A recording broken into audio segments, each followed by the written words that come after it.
Bonjour à tous. Bonjour, on va procéder à la correction du sujet droit les obligations de l'examen de 2019. Alors, il s'agit vraiment que de lignes directrices, et ce sont les axes principaux de correction qui pourraient être retenus et pour vous fournir une grille de lecture.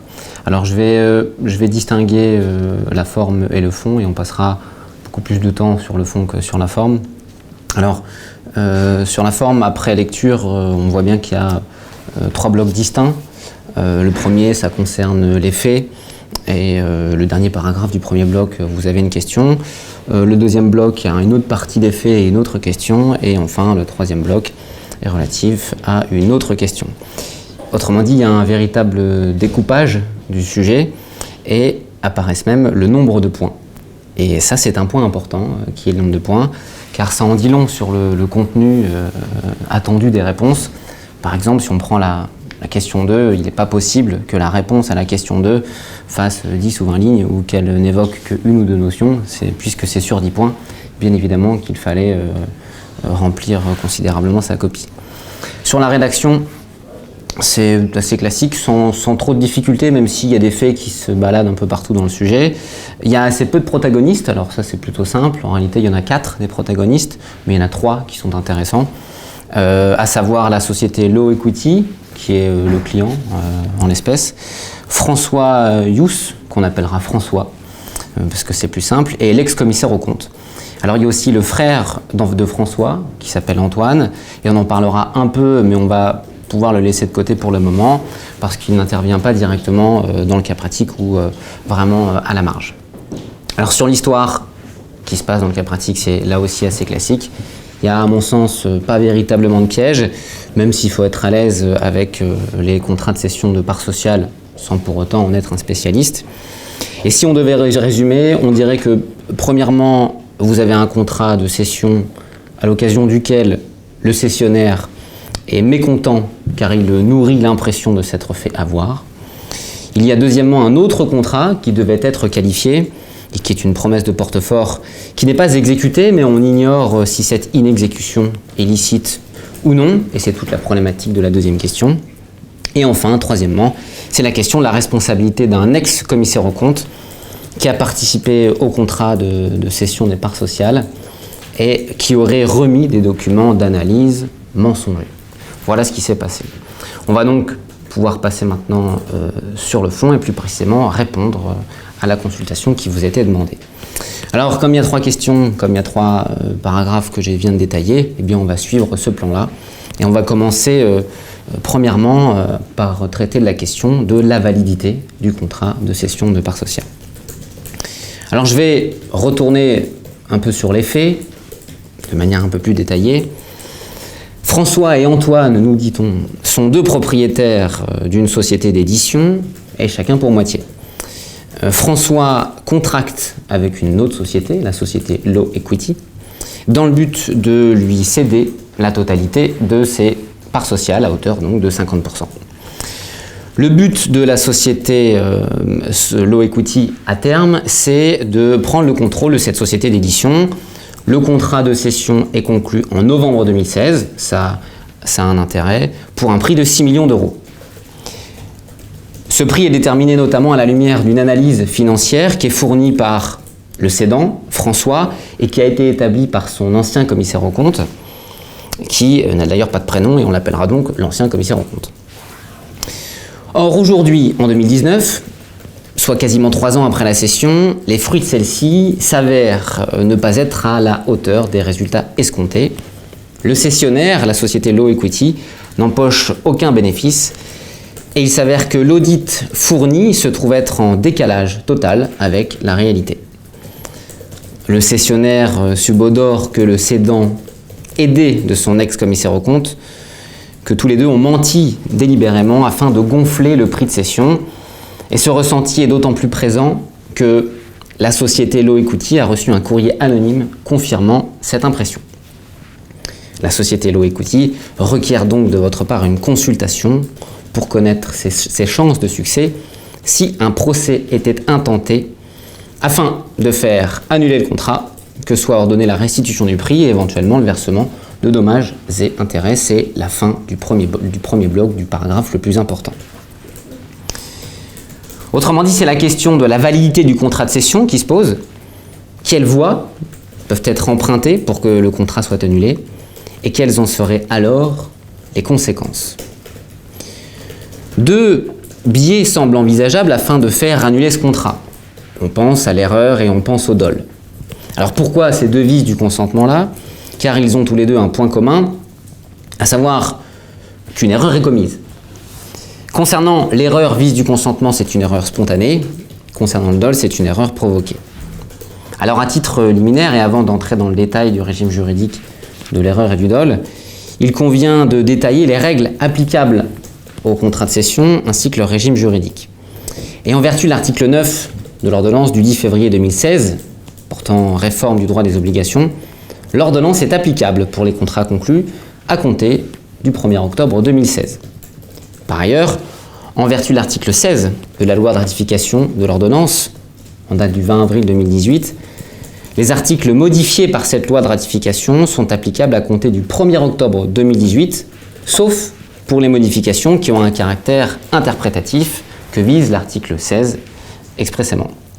Alors en l'espèce, le contrat litigieux est conclu en novembre 2016. Par conséquent, ce contrat est régi par l'ordonnance portant réforme du droit des obligations, ainsi que par les articles modifiés de la loi de ratification, dont la modification est précisée comme étant interprétative, donc rétroactive.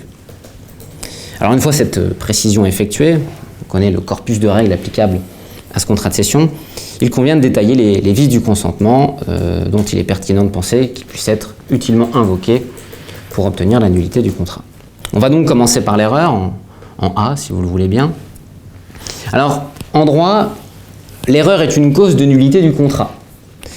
En effet, il résulte de la combinaison des articles 1128 et 1131 du Code civil que le consentement libre et éclairé est nécessaire pour qu'un contrat soit valable. Et l'erreur, dans certaines conditions, est une cause de nullité du contrat. Néanmoins, il est nécessaire que l'erreur revête certaines caractéristiques pour être une source de nullité du contrat. Ce sont les articles 1130 et suivants et qui en traitent. 4 caractéristiques doivent être réunies. Premièrement, une erreur doit véritablement être commise. Autrement dit, la situation doit correspondre à la définition de l'erreur. Il s'agit d'une représentation erronée de la réalité et il faut par conséquent démontrer qu'avant la conclusion du contrat, la partie victime de l'erreur se faisait une conception erronée de la réalité et que la dissipation de cette erreur n'a eu lieu qu'après la conclusion du contrat. Deuxième caractéristique, en vertu de l'article 1130 du Code civil, l'erreur doit être déterminante du consentement et cet article dispose précisément, allons voir l'article 1130,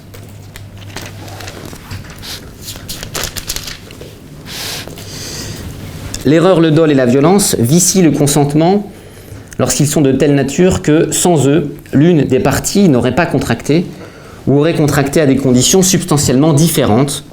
Leur caractère déterminant s'apprécie eu égard aux personnes et aux circonstances dans lesquelles le consentement a été donné. L'alinéa premier du texte expose par conséquent qu'il est nécessaire pour le demandeur de démontrer que l'erreur est telle que s'il n'avait pas commise, il n'aurait pas conclu. C'est le caractère déterminant.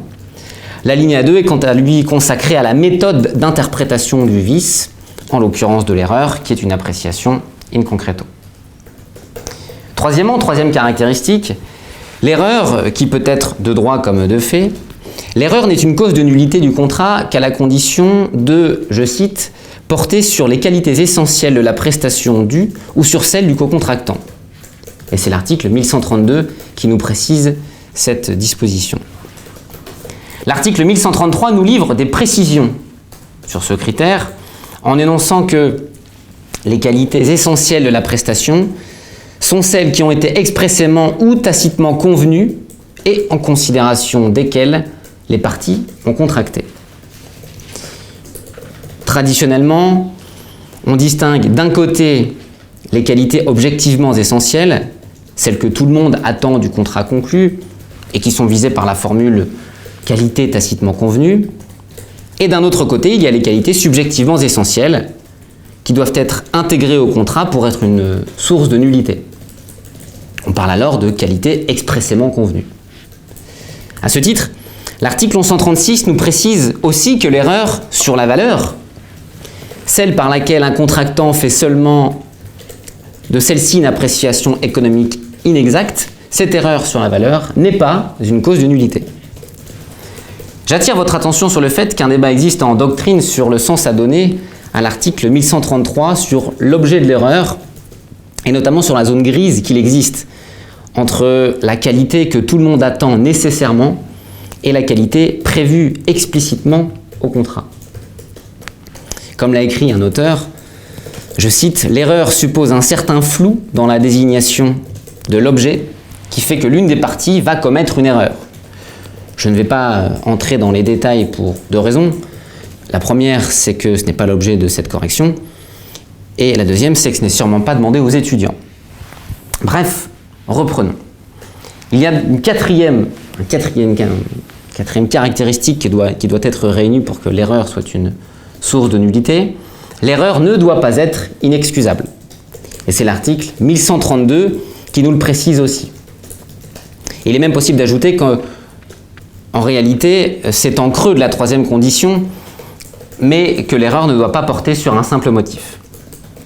Ces quatre conditions doivent être réunies pour que l'erreur commise soit source de nullité du contrat.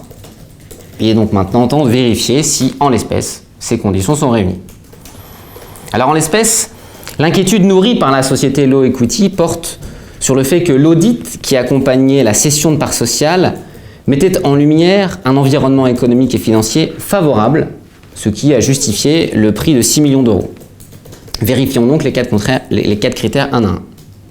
Premièrement, concernant la définition de l'erreur.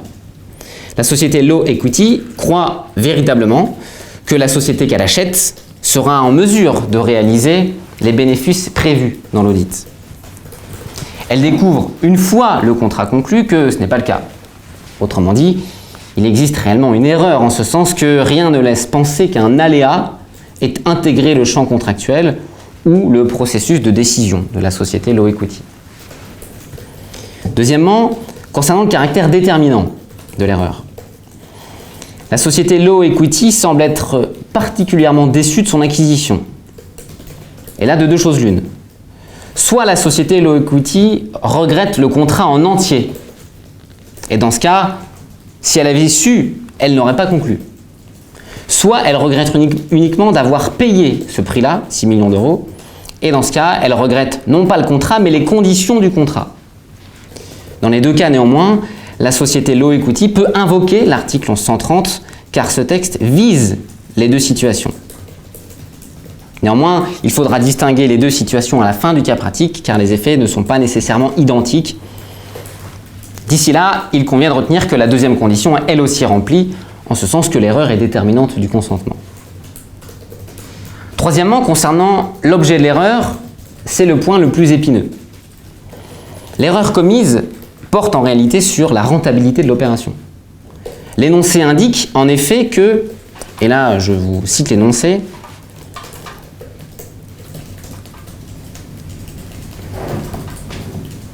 les bénéfices n'ont pas du tout été ceux escomptés. Deux points.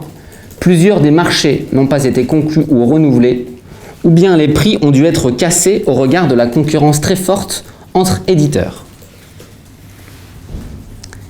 La phrase est importante, car il conviendrait de distinguer d'un côté l'erreur qui porte sur les bénéfices escomptés, donc futurs, de marchés qui restent hypothétiques, et d'un autre côté, les bénéfices pour des marchés déjà conclus, pour des contrats qui sont en cours au moment de la cession. Dans la première hypothèse, c'est une erreur qui porte sur la rentabilité de l'opération d'achat des titres sociaux. La société Law Equity a mal jugé la rentabilité, notamment à la lumière de l'audit, dont le caractère mensonger sera discuté par ailleurs, mais aussi en raison du contexte économique. Dans la deuxième hypothèse, c'est une erreur qui ne porte pas sur la rentabilité, mais sur le nombre de contrats en cours, ce qui indirectement a une incidence sur la rentabilité de la société. Dans ce cas, la société Low Equity découvrirait après la cession que tel ou tel marché qu'il pensait conclu ne l'est en réalité pas. La formulation de la phrase que je vous ai lue invite plutôt à considérer que c'est la première hypothèse, c'est-à-dire celle où le cessionnaire a mal apprécié la rentabilité de l'opération. Dans ce cas, l'article 1136 ferait échec à une action fondée sur la nullité. Il existe néanmoins une possibilité, celle de démontrer que la rentabilité de l'opération est une qualité essentielle, soit implicitement, soit expressément convenue.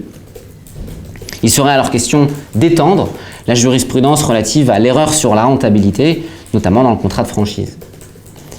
Il faut donc distinguer une fois encore. Première possibilité, si cette erreur est considérée comme portant sur une qualité essentielle, auquel cas le chemin vers la nullité du contrat est toujours empruntable. A l'inverse, deuxième possibilité, s'il ne s'agit que d'une erreur sur la valeur, auquel cas le contrat ne pourra pas être annulé, car il s'agit d'une erreur indifférente. Enfin, vérifions le quatrième critère, l'excusabilité. Ce critère dépend notamment, on l'a dit, de la personne qui commet l'erreur. Et la société Low Equity semble être rompue au monde de l'édition, puisque l'énoncé indique que la cession est justifiée notamment par le fait d'intégrer la société cible dans une maison d'édition plus large. Autrement dit, on peut légitimement attendre de la société Low Equity qu'elle connaisse, ou à tout le moins qu'elle se renseigne sur l'état du marché de l'édition juridique. Or, on nous apprend que, je cite, « plusieurs des marchés n'ont pas été conclus ou renouvelés, ou bien les prix ont dû être cassés au regard de la concurrence très forte entre éditeurs. Cette concurrence aurait pu être connue aisément. Par conséquent, sous réserve d'une éventuelle appréciation souveraine des juges du fond, l'erreur semble inexcusable. » En conclusion, il semble compliqué d'obtenir la nullité du contrat sur le fondement de l'erreur, pour deux raisons principales. L'objet de l'erreur, en ce sens qu'il semble porter sur la rentabilité, et l'excusabilité de celle-ci, en raison des connaissances réelles ou attendues du cessionnaire. Il est néanmoins possible d'invoquer en parallèle le dol. Voyons donc maintenant le dol dans un grand B. Alors comme il a été dit, l'erreur et le dol ont des liens assez forts en ce sens que le dol, c'est en fait une erreur provoquée. Il convient de vérifier si les conditions du dol sont réunies pour savoir si une action fondée sur cette notion est susceptible d'être couronnée de succès. Il conviendra par la suite de traiter de son régime. Quant aux conditions du dol, en droit, 3 conditions doivent être réunies. Il faut d'abord que le dol soit déterminant du consentement. Ensuite, il faut démontrer l'existence d'un élément matériel et enfin d'un élément moral. À titre liminaire, il convient aussi de préciser que c'est celui qui allègue de l'existence d'un dol de le prouver, conformément à l'article 9 du Code de procédure civile et indirectement 1353 du Code civil. Concernant d'abord le caractère déterminant du dol, l'alinéa 1er de l'article 1130, qu'on a lu il y a peu de temps, dispose que le dol vicie le consentement lorsqu'il est de nature que sans lui, l'une des parties n'aurait pas contracté ou aurait contracté à des conditions substantiellement différentes. Autrement dit, il faut démontrer que si le dol n'avait pas été commis, le contrat n'aurait pas été conclu ou à des conditions substantiellement différentes. Concernant ensuite l'élément matériel du dol, c'est l'article 1137, dans sa version applicable au fait de l'espèce, qui en traite. Et cet article précise que le dol est le fait pour un contractant d'obtenir le consentement de l'autre par des manœuvres ou des mensonges, constitue également un dol, la dissimulation intentionnelle par l'un des contractants d'une information dont il sait le caractère déterminant pour l'autre partie. Il existe schématiquement 3 éléments matériels distincts, les manœuvres, les mensonges et la réticence dolosive. Alors bien évidemment, c'est parfaitement cumulable et il est même courant qu'une manœuvre soit accompagnée de mensonges. Enfin, concernant l'élément moral ou psychologique, c'est le fait d'apporter la preuve que l'auteur du dol avait l'intention de tromper son futur co-contractant, autrement dit qu'il a sciemment organisé une situation destiné à tromper la partie avec laquelle il était en discussion. Lorsque ces conditions sont remplies, l'analyse des textes du Code civil nous apprend 3 éléments particulièrement importants sur le régime juridique du dol. Donc, quant au régime juridique du dol, c'est d'abord l'article 1138 qui est intéressant de lire, puisque cet article dispose que le dol est constitué s'il émane du représentant, gérant d'affaires, préposé ou porte-fort du contractant, et qu'il l'est également lorsqu'il émane d'un tiers de connivence. Autrement dit, une tierce personne au contrat peut commettre un dol. Et dans ce cas, le contrat peut être annulé. Ensuite, deuxième élément du régime juridique qui est intéressant de connaître, l'erreur provoquée par le dol est toujours excusable, si l'on en croit l'article 1139 du Code civil. Il y a là une différence de régime important avec l'erreur, alors que les règles régissant l'erreur spontanée opèrent un tri entre les contractants à protéger ou non, par le biais de la règle de l'excusabilité. Les règles relatives au dol, elles, ne font pas de cette manière-là et considèrent que l'erreur qui est la conséquence de la manœuvre frauduleuse, cette erreur est toujours excusable, peu importe donc la capacité du contractant victime du dol d'éventuellement le déjouer. Enfin, troisième élément du régime juridique du dol qui est intéressant de connaître, l'article 1139 prévoit aussi que l'erreur provoquée par le dol est une cause de nullité, alors même qu'elle porterait sur la valeur de la prestation ou sur un simple motif du contrat. Là aussi, il y a une différence notable avec l'erreur spontanée, car le régime juridique du dol traite indifféremment des erreurs provoquées en ne distinguant pas les erreurs sur les motifs ou sur la valeur ou sur les qualités plus ou moins essentielles du contrat. Dit autrement, le dol, une fois constitué, protège davantage celui qui fait l'erreur car, précisément, il a été trompé. En l'espèce, la société Law Equity nourrit le sentiment que l'audit réalisé est mensonger, volontairement tronqué, dans le but de faciliter la vente et ou d'obtenir un prix plus élevé. Il faut donc vérifier que les conditions du dol sont remplies pour ensuite en tirer les éventuelles conséquences.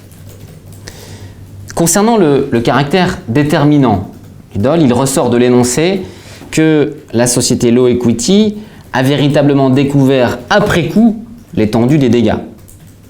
Elle considère dorénavant qu'elle a fait une très mauvaise affaire compte tenu du contexte compliqué de l'édition et que son consentement n'a pas été éclairé par le cessionnaire François, aidé par un complice, l'ex-commissaire aux comptes. Et que ces deux personnes ont trompé Law Equity avec un audit frauduleux.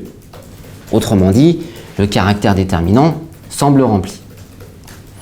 C'est aussi le cas, semble-t-il, concernant l'élément matériel et l'élément moral du dol. L'élément matériel se déduit des fausses données de l'audit qui, selon Law Equity, est mensonger. Il y aurait donc au moins des mensonges, si ce n'est des manœuvres frauduleuses, et l'élément moral devra lui aussi être démontré. Il ne suffit pas de dire qu'un audit est inexact pour caractériser le dol, il faudra démontrer que l'auteur de l'audit, l'ancien commissaire aux comptes, ou François, ou les deux, savait que ces données étaient inexactes et pourtant n'ont rien dit. Le dol suppose de savoir que l'on se trompe sans pour autant se corriger. C'est ça la définition du mensonge. Il faut à ce titre garder en tête que c'est à la société Law Equity d'apporter les preuves de ces manœuvres ou de ces mensonges, puisqu'elle sera demandeur à l'action et prétendra être victime d'un dol.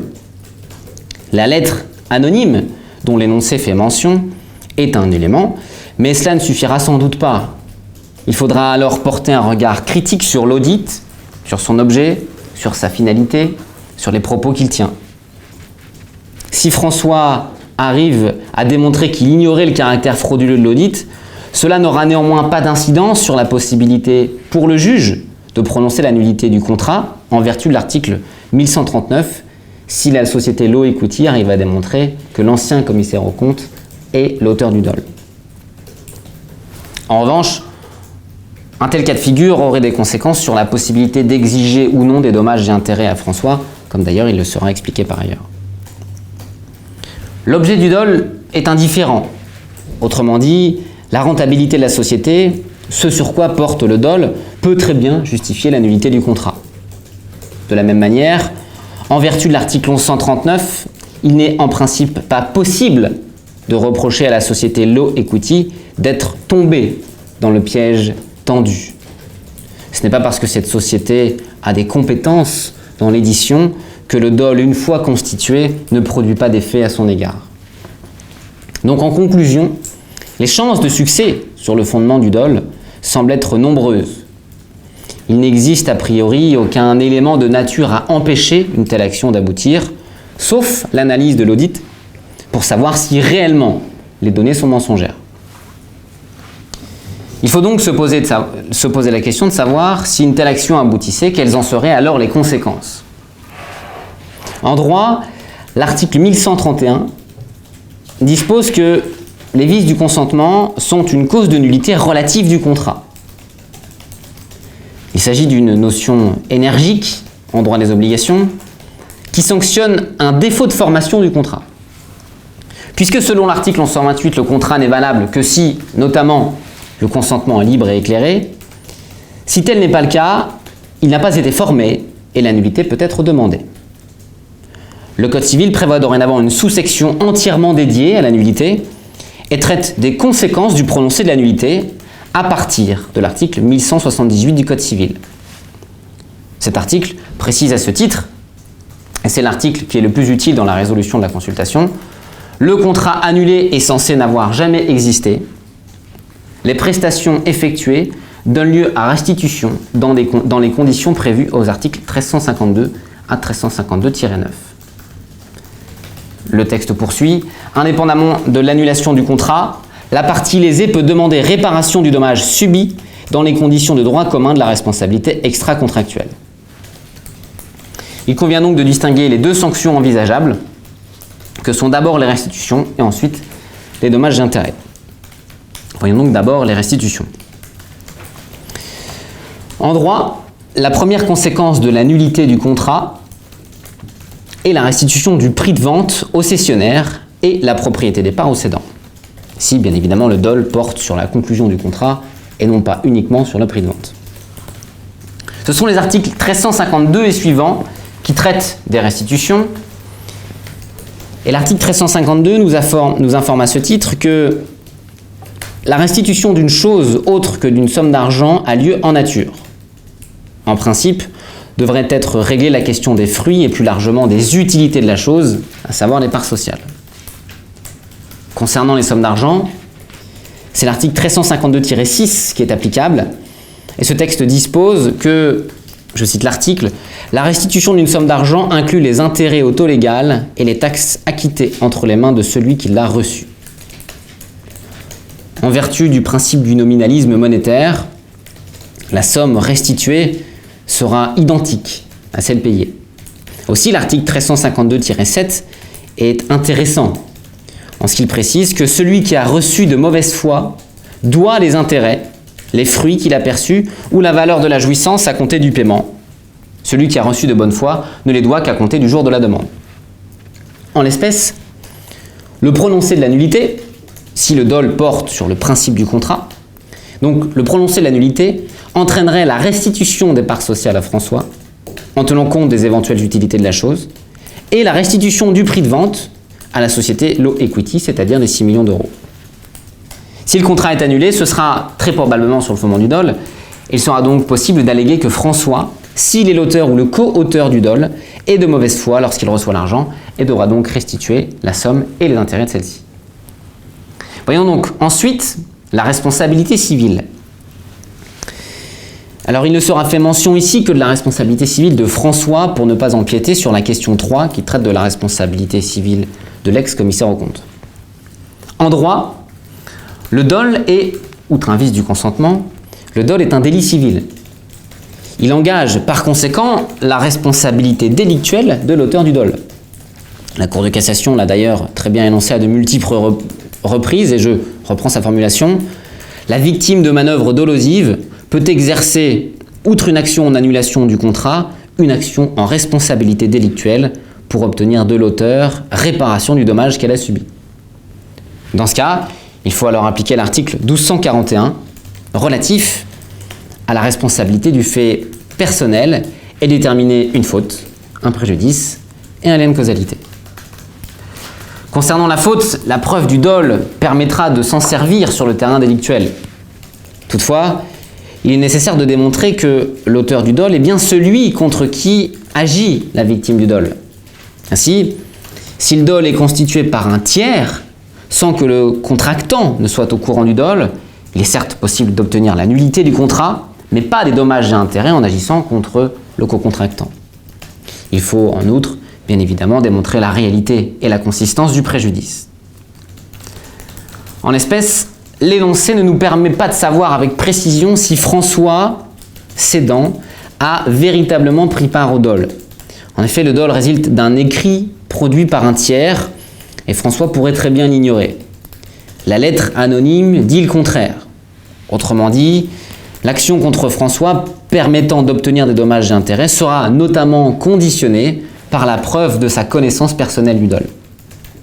Si tel est le cas, la société Law Equity pourra démontrer son préjudice, comme le fait d'avoir, par exemple, réinjecté de l'argent pour garder à flot la société achetée. Il faudra faire un état des lieux des préjudices de manière précise, en distinguant peut-être les pertes éprouvées et les gains manqués. Enfin, cette action en responsabilité devra être menée de concert avec celle contre l'ex-commissaire aux comptes qui fait l'objet de la dernière question. En effet, la responsabilité civile n'est pas un mécanisme d'enrichissement. Autrement dit, il faudra demander sur ce plan-là du litige une condamnation in solidum de François et de son ex-commissaire aux comptes. En résumé, en synthèse de cette première question, les chances de succès d'une action en nullité sur le contrat de cession, ces chances de succès sont importantes sur le fondement du dol. Dans ce cas de figure, et si le dol porte sur le principe même du contrat, alors la nullité de celui-ci sera prononcée et la somme de 6 millions d'euros sera restituée outre les intérêts. Enfin, une action en responsabilité est envisageable contre François sous réserve de démontrer sa participation aux manœuvres frauduleuses et de démontrer le préjudice de la société Law Equity. On peut maintenant passer à la deuxième question de la consultation. Et l'énoncé traite ensuite, on peut le voir, d'un petit paragraphe qui revient sur une partie de l'histoire, sur le deuxième contrat qui a été conclu en parallèle avec le contrat de cession. On va faire un bref rappel des faits.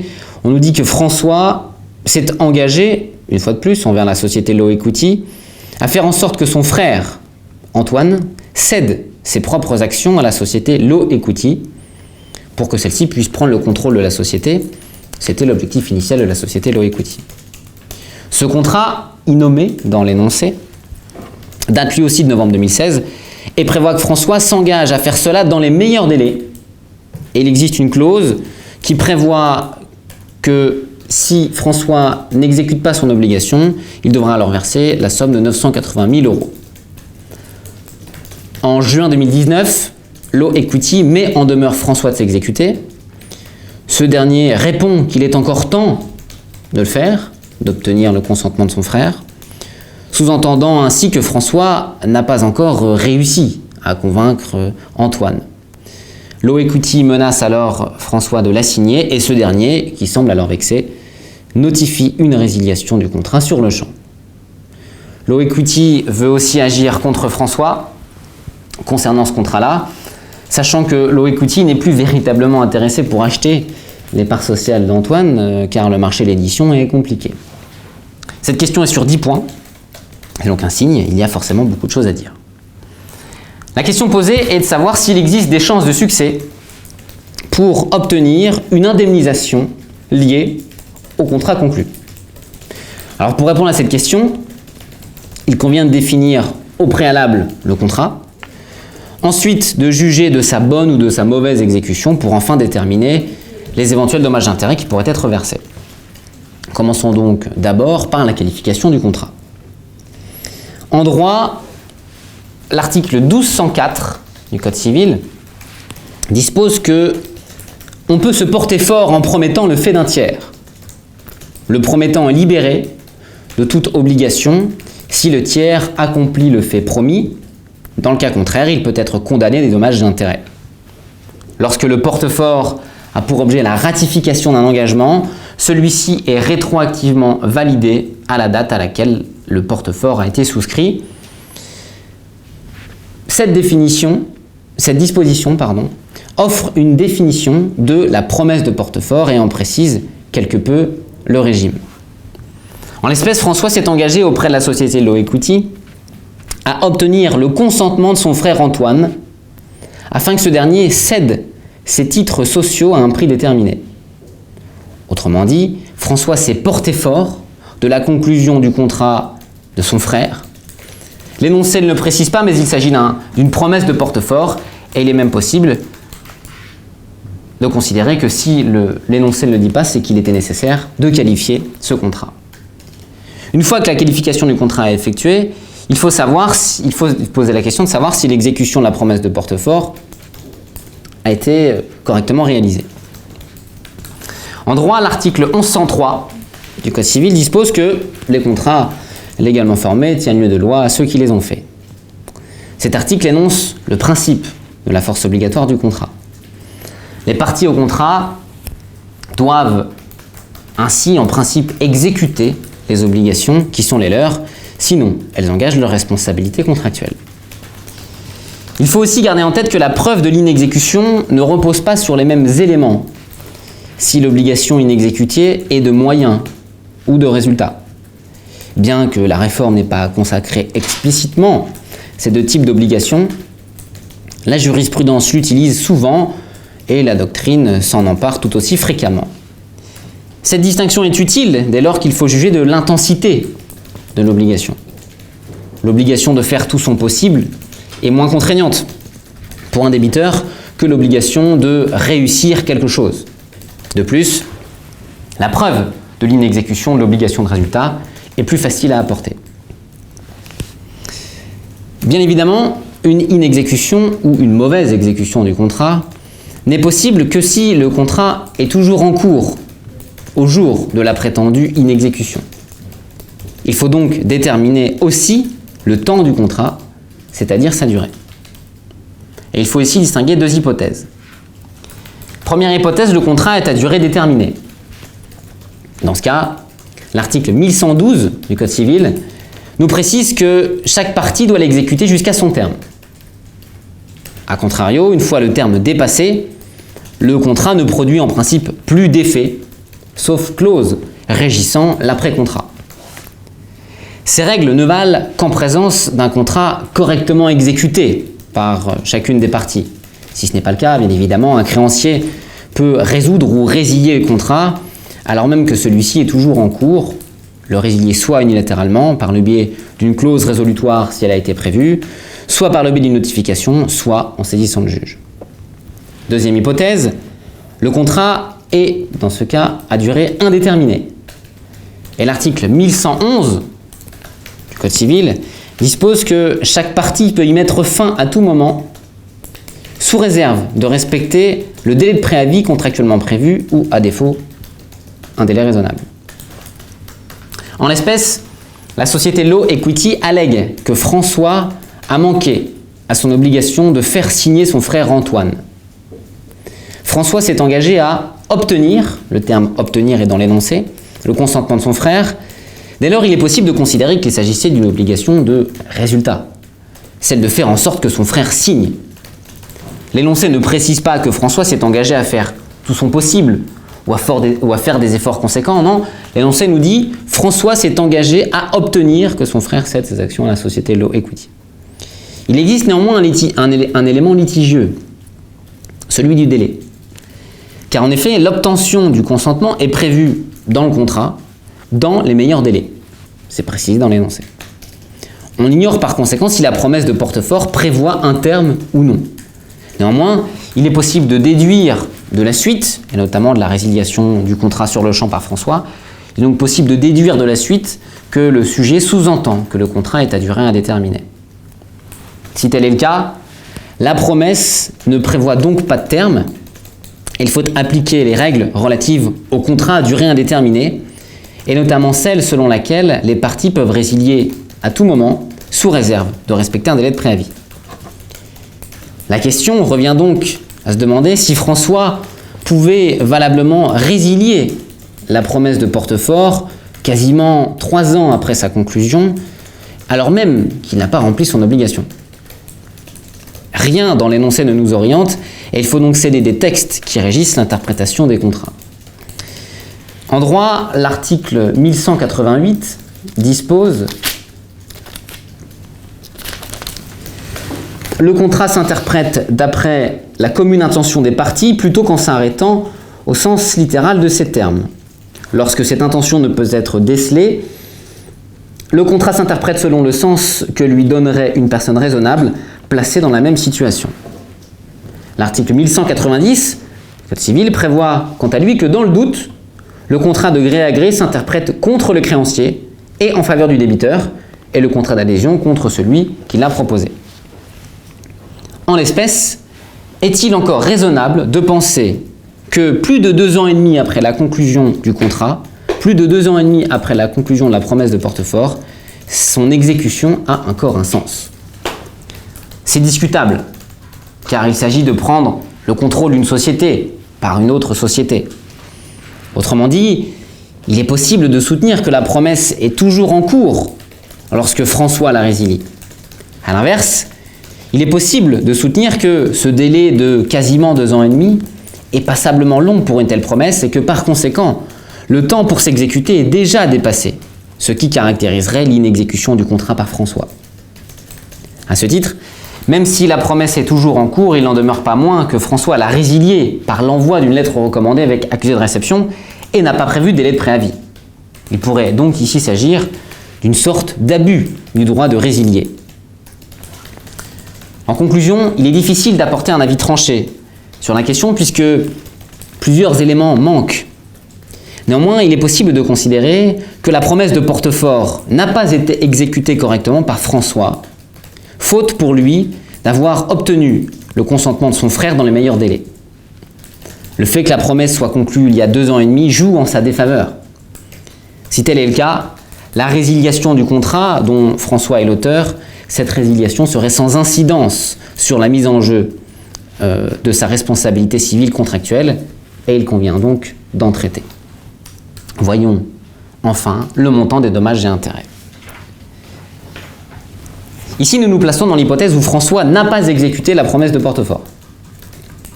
En droit, l'article 1217 du Code civil dispose que la partie envers laquelle l'engagement n'a pas été exécuté, ou l'a été imparfaitement, peut, notamment, demander réparation des conséquences de l'inexécution. L'article 1231-5 du même code prévoit quant à lui que lorsque le contrat stipule que celui qui manquera de l'exécuter paiera une certaine somme à titre de dommages et intérêts, il ne peut être alloué à l'autre partie une somme plus forte ni moindre. Néanmoins, le juge peut même d'office modérer ou augmenter la pénalité, ainsi convenu, si elle est manifestement excessive ou dérisoire. Si par principe, le montant des dommages et intérêts est déterminé par le juge, les parties peuvent parfaitement, lors de la conclusion du contrat, déterminer en amont cette somme par l'intermédiaire d'une clause pénale, c'est ce qu'autorise expressément l'article 1231-5. La clause pénale a 2 vertus principales. La première est comminatoire, la deuxième est indemnitaire puisqu'elle fixe en avance le montant des dommages à payer, le montant des dommages et intérêts à payer en cas d'inexécution. Néanmoins, pour contrecarrer ce que certains auteurs appellent joliment les excès de la liberté contractuelle, le juge est autorisé à réduire ou augmenter les clauses pénales manifestement excessives ou manifestement dérisoires. Et il s'agit d'un texte d'ordre public. La méthode permettant de déterminer si la clause pénale est excessive, manifestement excessive, consiste à comparer le montant prévu par la clause et le préjudice réellement subi. Autrement dit, c'est lorsque l'inexécution se produit que l'on peut savoir si la clause pénale est susceptible d'être réduite ou non. On peut ajouter que c'est à celui qui allègue de l'existence d'un excès manifeste de le démontrer. En l'espèce, la promesse de Portefort comporte une clause, je cite l'énoncé, au terme de laquelle, en cas d'inexécution, François devra indemniser sa co-contractante, la société Law Equity, à hauteur de 980 000 €. Point. Il s'agit donc d'une clause déterminant le montant des dommages et intérêts en cas d'inexécution. C'est donc une clause pénale. Celle-ci risque-t-elle d'être réduite? Pour savoir ça, il convient de confronter ce montant, 980 000 €, avec le préjudice réellement subi par la société Law Equity. Et la société Law Equity n'a pas franchement envie d'acquérir le reste des parts sociales, car a priori le marché de l'édition juridique ne permet pas de faire des affaires comme elle l'entendait. Autrement dit, avec un tel raisonnement, le préjudice serait quasiment inexistant et on pourrait même dire, heureusement, que François n'a pas convaincu Antoine de céder ses parts. Mais ce raisonnement est court-termiste, car le monde de l'édition peut changer. Et dans quelques années, si l'entreprise Ius Lux, celle qui a été achetée par la société Law Equity, si la société achetée est florissante, le préjudice de la société Law Equity sera important. On pourra ajouter que la société Law Equity voulait le contrôle de cette société, raison pour laquelle elle avait acheté les parts de François. Or, puisqu'elle n'a pas pu avoir les parts d'Antoine, elle ne peut pas prendre le contrôle de la société. Il existe donc des arguments qui justifient la réduction de la clause pénale, mais d'autres qui militent pour que cette réduction ne soit pas non plus trop importante. Cela dépendra donc de l'appréciation souveraine des juges du fond. En conclusion, la clause pénale doit par principe être payée.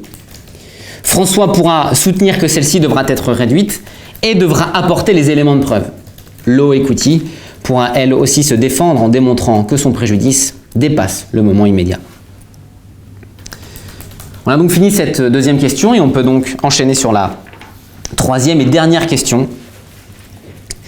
Question relative aux agissements de l'ex-commissaire aux comptes qui est intervenu dans la cession des titres sociaux.